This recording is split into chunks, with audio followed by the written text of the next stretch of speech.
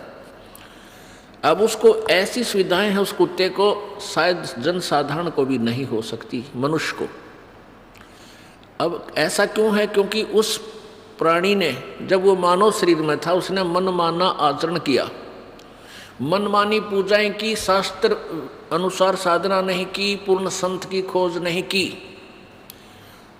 कहीं पर धर्म भंडारे करवा दिए, कि तो कुत्तों को रोटी डाल दी, कि तो पक्षियों को दाना डाल दिया, कि तो गौशाला बनवा दी, कहीं धर्मशाला बनवा दी। उनका प्रतिफल उसको मिलना था, क्योंकि जैसे कर्म करेगा वो फल मिलता है। अब संत इसे व्यर्थ भी कहते हैं। जैसे अब उसने जब मानव शरीर में था ये धर्म किया और किया हुआ पुण्य भी उसको मिलना था, उसको कुत्ते की योनि में वो सब सुविधा प्राप्त होगी। कुत्ते की योनि में सब सुविधा प्राप्त होगी और कुत्ते की योनि में अपने सारे उन पुण्यों को खा कर छिड़क पे छोड़ कर छोड़ देगा। फिर सूअर की योनि में जाओगा, फिर क्या सुविधा मिलेगी? वो होली पूरी समाप्त हुआ, सारा उसका जो किया हुआ था दे दिया काल ने। यह परमात्मा कहते हैं ऐसा किया हुआ तुम्हारा पुण्य भी व्यर्थ है। यदि आपको पूर्ण संत मिले होते, पूर्ण संत से उपदेश लेकर उसके आदेश अनुसार आप धर्म पुण्य करते, तो आप या तो पार हो जाते और अन्यथा आपका मनुष्य जीवन मिलता। जो सुविधाएं उस कुत्ते की योनि में प्राप्त हुई, आपको मनुष्य योनि मिलती। मनुष्य के शरीर में वो सब सुविधाएं, कार, कोठी, ड्राइवर, एसी, कूलर, सारी सुविधाएं प्राप्त होती, मेडिकल फर्स्ट एड सब प्राप्त होती। और हो सकता है भरमते भटकते कोई फिर संत दोबारा मिल जाता, बैटरी फिर चार्ज हो जाती। इसलिए कहा कि जो साधना आप जी करते हो वो व्यर्थ है। तो इसलिए गीता जी अध्याय नंबर 17 के श्लोक नंबर 23 में 3 मंत्र बताए हैं। ओम ब्रह्म का, तत् ये सांकेतिक है, ये पर ब्रह्म का, और सत्य ये भी सांकेतिक, ये दास बताओगा, ये सार शब्द है, सार मंत्र है, सार नाम है। वो है पूर्ण ब्रह्म का। इन तीनों मंत्रों के जाप से पूर्ण मोक्ष होगा। अन्य किसी भी सदग्रंथ में इन मंत्रों की जानकारी नहीं है। वेदों में संकेत है कि जो 3 नाम के जाप से पूर्ण संत 3 नाम का जाप देता है, उस 3 नाम के जाप की कमाई से मोक्ष पूर्ण देता है और आयु भी बढ़ा देता है। परमात्मा बढ़ाता है उसके जो 3 नाम के जाप का सिमरन विधिवत किसी संत से प्राप्त है। अब कई संत नकली यही एक नाम देते हैं, हरि ओम तत्सत, हरि और ला दिया उसका आगे, क्यों चातुर प्राणी है इतने ना कि मैं श्रृंगार कर दें, कि मैं चमक दमक ना बनाओ, तो बोली आत्मा ने सोचेगी तो वो ये नाम है सुना सुनाया, उसमें एक और जोड़ दें। अब जैसे जैनियों ने ओम मंत्र है सीधा वेदों का, और वेदों से ही ऋषभदेव जी ने साधना शुरुआत प्रारंभ की थी।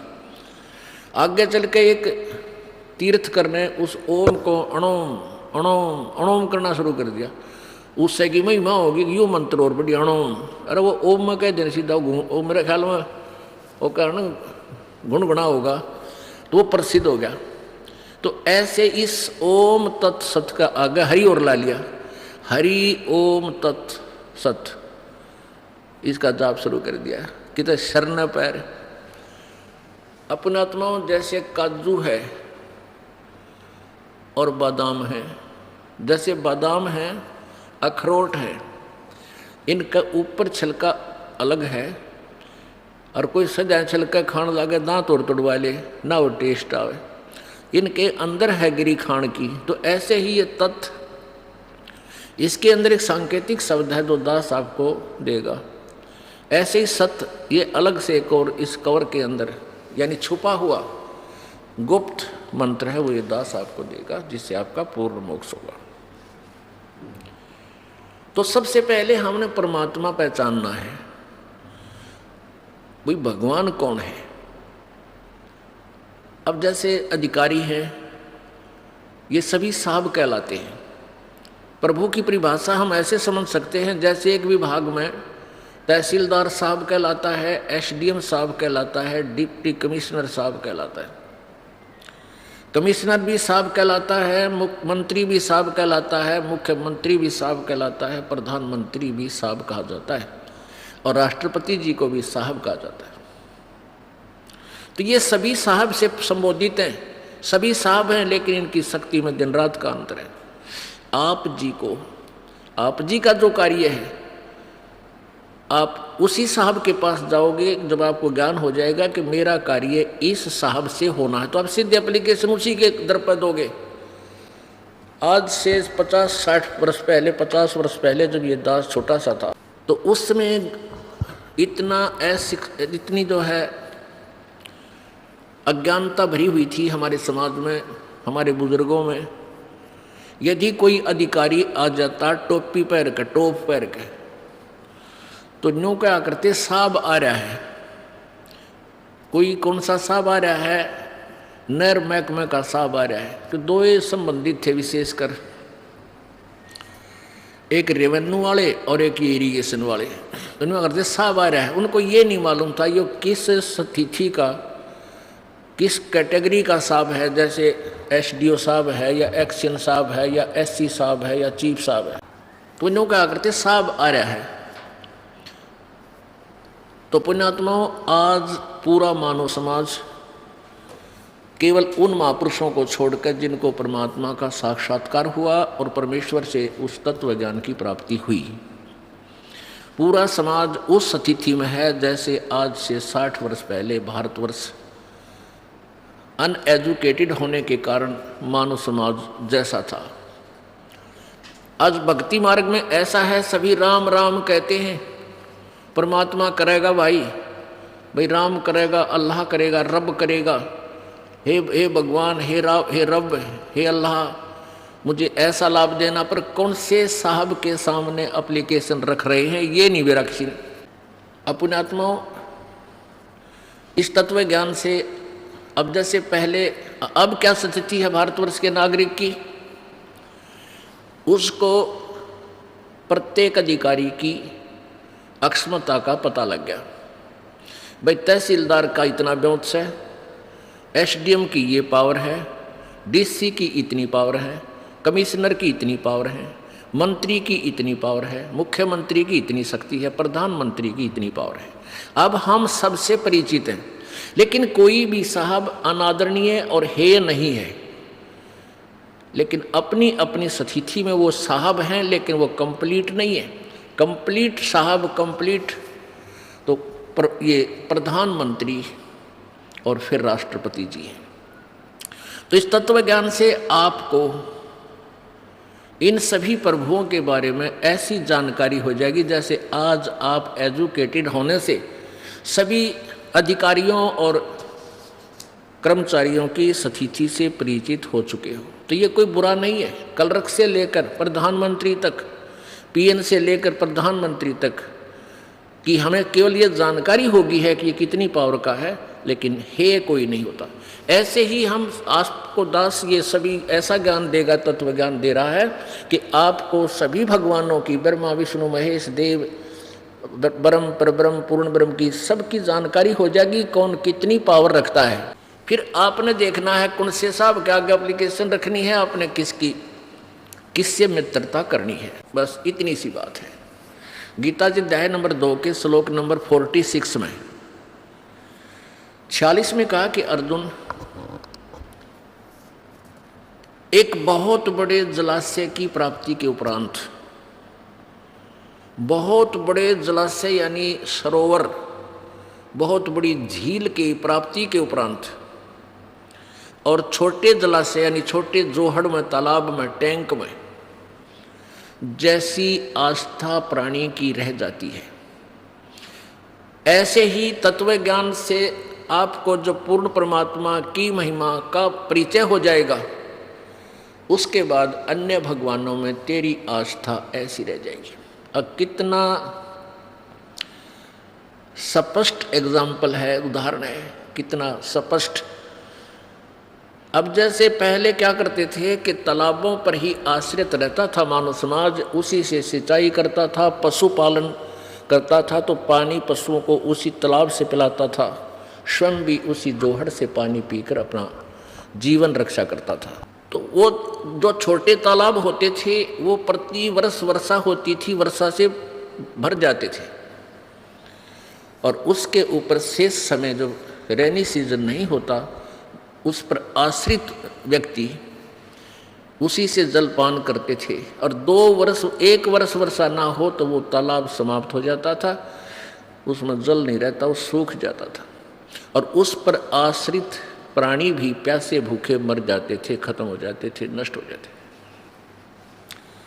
अब उन व्यक्तियों को जो एक छोटे से तालाब पर आश्रित हैं और उनको कहीं दूरी पर, कितनी ही दूरी पर या आसपास एक बहुत बड़े सरोवर की जानकारी हो जाए, तो 10 वर्ष ना वर्षा ना हो तो भी उसका जल समाप्त ना हो, तो फिर उन व्यक्तियों की आस्था उस सरोवर में, बड़े सरोवर में, बड़े जलाशय में जो हो जाती है, उसके पश्चात, उसकी प्राप्ति के पश्चात फिर छोटे जलाशय में जैसी आस्था रह जाती है। आप समझ गए होंगे, इसको ज़्यादा क्लियरकरण की आवश्यकता है कोई नहीं। अब वो तालाब, छोटे तालाब का में भी जल ही था, बुरा नहीं था, लेकिन वो यानी पूर्ण लाभदायक नहीं था, वो पूर्ण लाभदायक नहीं था, वो कंप्लीट नहीं था वो। और उस बड़े जलाशय के प्राप्ति के उपरांत ये जीव निश्चित हो जाता, फिर उस तालाब की तरफ ना देखता आँख कभी, वहीं अपना सारा टांडा ठेरा ठा के वहाँ रुक जाता, जाकर उसके आश्रय सुख हो गया सदा के लिए। ऐसे ही जब आपको तत्व ज्ञान के आधार से ये पता लग जाएगा कि कबीर परमात्मा पूर्ण ब्रह्म, यही पूर्ण मोक्षदायक है, पाप नाशक है और समर्थ प्रभु है, सर्व सृष्टि सर्जनहार है, ये परमात्मा जहाँ रहता है वो लोग कभी नाश में नहीं आता। गीता जी अध्याय नंबर 18 के श्लोक नंबर 62 में कहा कि अर्जुन तू सर्वभाव से उस परमेश्वर की शरण में जा, उसकी कृपा से तो परम शांति और शाश्वत स्थान यानी सनातन परम धाम सतलोक को प्राप्त होगा। शाश्वतम स्थानम, सदा रहने वाला स्थान जो कभी नाश में ना आवे। तो ऐसे जिसमें आपको पूर्ण परमात्मा की महिमा का ज्ञान हो जाएगा, फिर आपको ये दूसरे भगवान बूढ़े ना लगें, ये बुरे नहीं लगेंगे, लेकिन अपने लेवल के बिना अपनी आवश्यकता ये पूरी भी नहीं कर सकते। इसलिए ये अच्छे होते हुए भी आमना नहीं सुहावेंगे, हमारा इनमें आस्था बन नहीं सकती। जब हमें इतना बड़ा सरोवर मिल गया, वो छोटे पर कौन आओगा, इतनी दूर तो चल गया वहाँ नहीं। तो ऐसे ही जब हमें परमात्मा कबीर जी के विषय में जानकारी हो जाएगी, फिर हमारी श्रद्धा बढ़ेगी। ये ज्ञान रह रह कर आपको जो सुनाया जाता है, ये इसका उद्देश्य यही है कि जैसे हमने राम कृष्ण और सीताराम राधे श्याम की ना जाने हजारों बार ये कथा सुन रखी है, हजारों बार वो हमारे अंदर जबरदस्त फीड हो रही है, और हजारों बार हजारों व्यक्तियों से एक ही ज्ञान सुनने से हम निश्चिंत हो गए और उन पर पक्के आश्रित हो गए। इसी प्रकार इस परमेश्वर की महिमा आपको रह रहकर हजारों बार लाखों बार सुना होगा ये दास,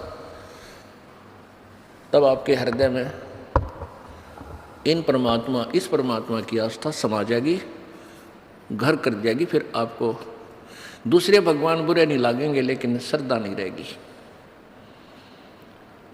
जैसे पति भर्ता पत्नी होती है, वो अपने पति, वो पूरे परिवार में रहती है, सास भी है, ससुर भी है, देवर है, देवरानी है, जेठ और जेठानी है, ननंद है, और भी रिश्तेदार आदि आते हैं।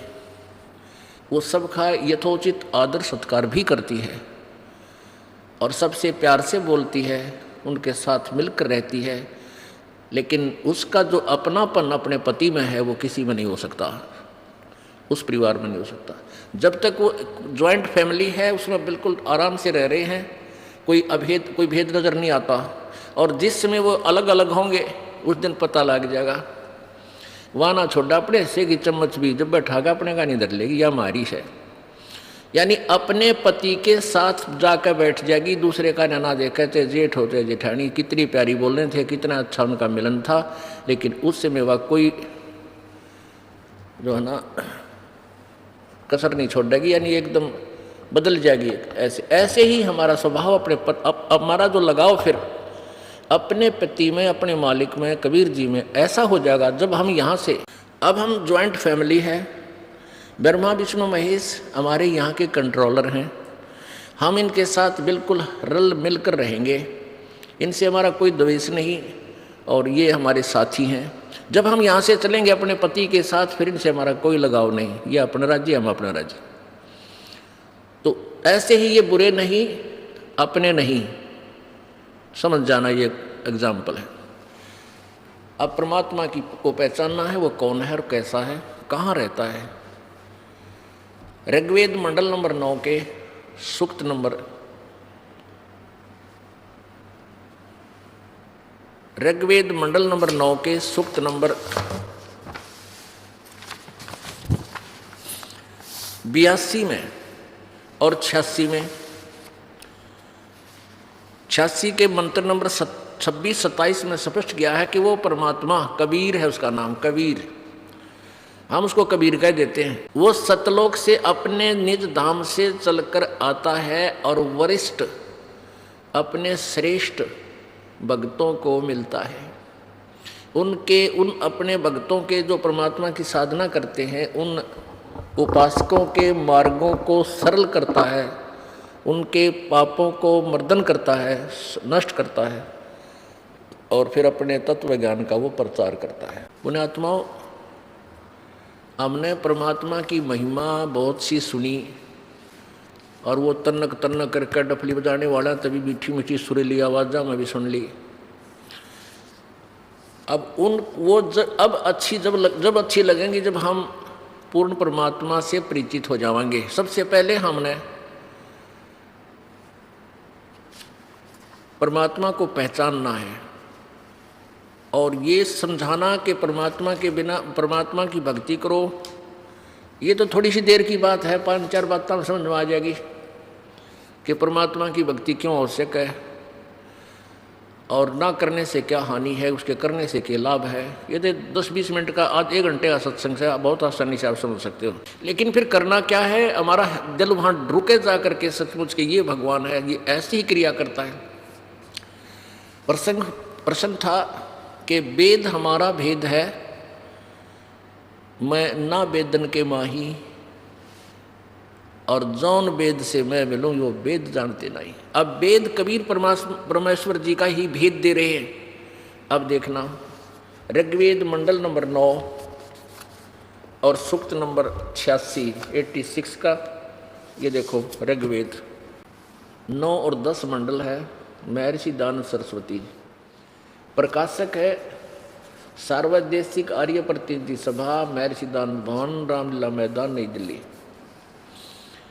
इन झूठों ने तो ये झूठ बोलने का ठेका ले रखा था। इसमें लिखा है कि महर्षि दानव सरस्वती कृत भाषा, यानी वे इस वेद का अनुवाद कहते हैं 9 और 10 मंडल का अनुवाद महर्षि दानव ने किया। नहीं, दानव का किया, दानव और नाडंगा कर देता इसमें, ये तो किसी और ने किया है जो थोड़ा बहुत समझ में आवा अपना। इसका प्रमाण आपको देना पड़ेगा, नहीं तो ये अनाड़ी लोग फिर आट अड़ा देंगे, नो कहेंगे ना रामपाल तो झूठ बोला है। वह झूठ ये बेबेर लड़ा करें ना, जब नो क्या करें ईसिया नीसिया दिखा करें, यानी झूठा ने हम झूठे दिखा उन्हें, बस खुद झूठे इतने हैं। ये देखो, ये ऋग्वेद है, भाषा से इनका अनुवाद किया गया है। भाष्यकार है दानव सरस्वती। ये 1 और मंडल 1 और 6, 1 से 6 किया इसने, और श्रीपाद दामोदर 7 लेकर मंडल 7 से लेकर 10 तक इसने अनुवाद किया है। और इन झूठा ने दानंद की मोहर ला रखी है कि इसका नाम तो ये बिक जाया कर दे, वेदों पर इसका नाम ना होता तो नो क्या करते ना भाई हम इसका ना लेते, महर्षि दानंद का अनुवादित होना चाहिए। और ये आचार्य लोग इन दानंद के जो है सत्यार प्रकाश और इन वेदों को बेच के अपनी रोजी रोटी चला रहे थे। इन इसीलिए मुश्किल माचगी रामपाल ने तो थारी पोल खोल दी, और ना तो सत्यार प्रकाश ने कोई ले, ना वेदा ने लेके उड़ंगा कर रखा। इसने सारा अनुवाद नहीं करना रहा, दानंद ने तो कभी भट्ठा बैठा रखा सारे वेदों का। पुण्यात्माओं, मेरा इससे कोई दुश्मनी नहीं। हाँ, मैं भी एक टीचर हूँ और वो भी टीचर थे, और सिलेबस वही है। आज आप भी शिक्षित हो, आराम से निष्कर्ष निकाल सकते हो और निर्णय कर सकते हो किसका अनुवाद गलत है किसका ठीक है। तो टीचर का कर्तव्य बनता है कि बच्चों के भविष्य को बचावे, चाहे को राज्य रहे चाहे नाराज रहे, बाढ़ में जाओ, उसने अपना कर्तव्य पूरा करना होता है, वही टीचर होता है। और जितना मीठा बोलवा तितना संत ना हो, परमात्मा कहते हैं जो घना मीठा बोलनी हो संत नहीं होता। संतो कड़ाके की क्या करे। अब देखिएगा, ये वेद ऋग्वेद, इसमें इन्होंने प्रकाशक हैं सार्वदेशिक आर्य प्रतिनिधि सभा, महर्षि दानव मंडल भवन, महर्षि दानव भवन, रामलीला मैदान, नई दिल्ली। ऋग्वेद आर्य भाषा भाष्य, महर्षि दानव सरस्वती कृत। इस 9 और मंडल का 9-10 का भी इन्होंने इस दानंद के सेरा बांध दिया कि यो भी सन करा। ये देखो, जबकि इसने 1 से 7 तक रखा बस।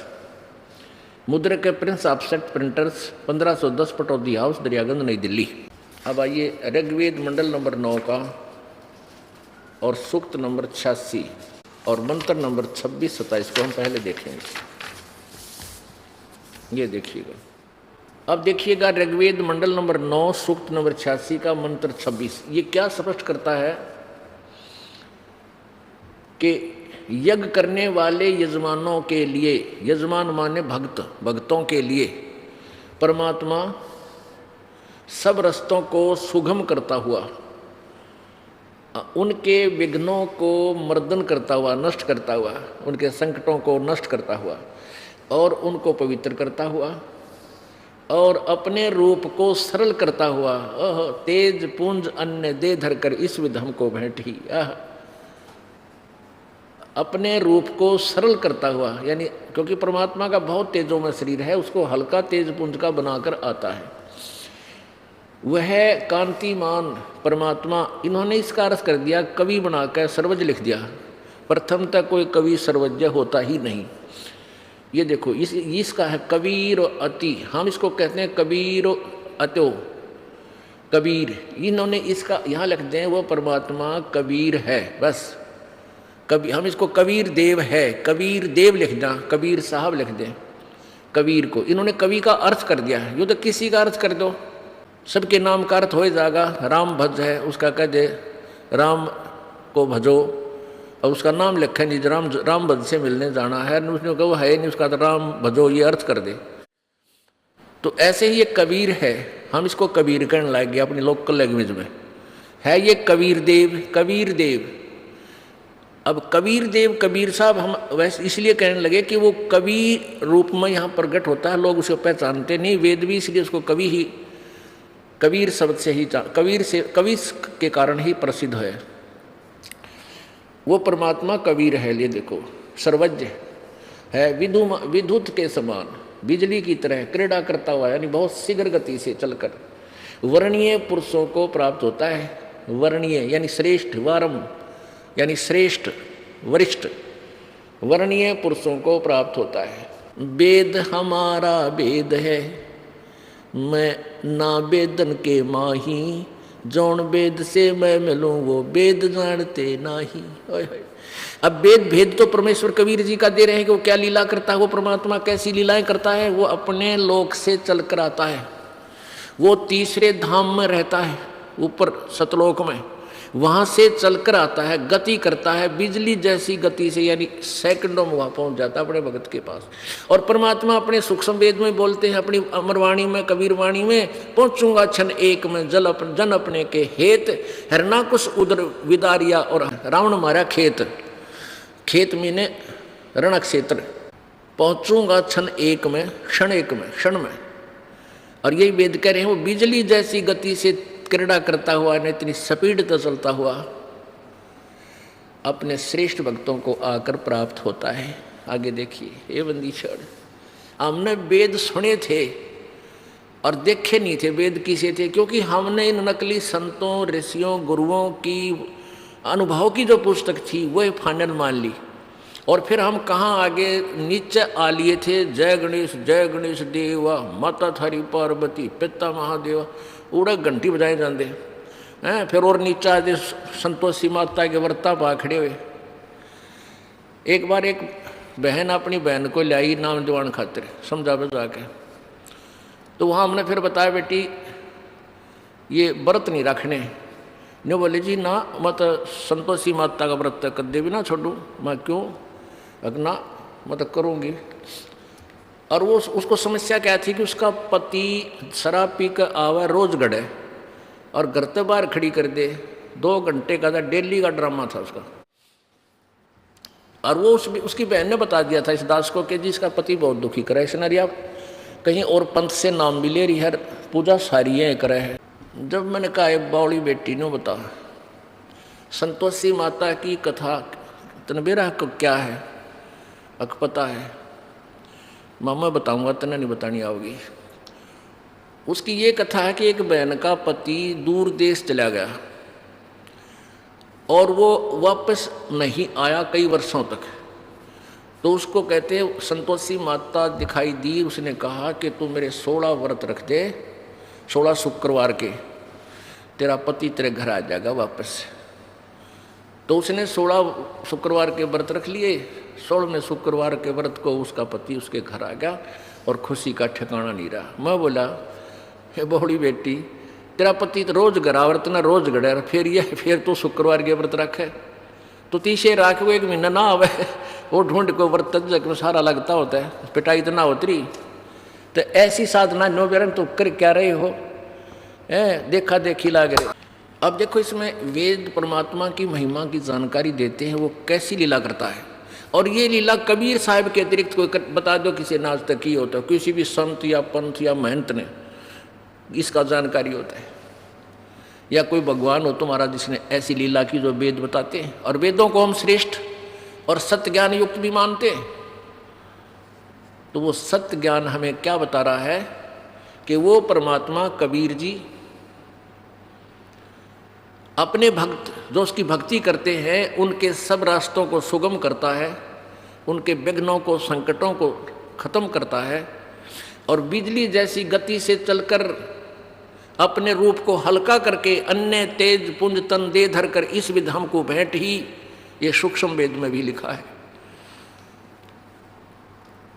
वो कबीर देव परमात्मा, कबीर देव विद्युत के समान तीव्र गति से चलकर अपनी प्यारी आत्माओं को, श्रेष्ठ आत्माओं को, अच्छी आत्माओं को प्राप्त होता है। ये ऋग्वेद मंडल नंबर 9 के सूक्त नंबर 86 मंत्र 26 ने स्पष्ट किया। आगे देखो 27 में। अब देखिएगा ऋग्वेद मंडल नंबर 9 सूक्त 86 26 आपने पढ़ लिया मंत्र। अब 27 में प्रेम की वे सैकड़ों धाराएं, वैसे इसका अर्थ तक कुछ और बनेगा, फिर भी हम इन की पढ़ लेना पहला, बाद में अपनी तो फिर आसानी से समझ लोगे।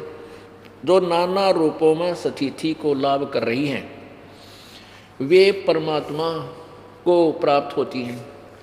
प्रकाश पुंज परमात्मा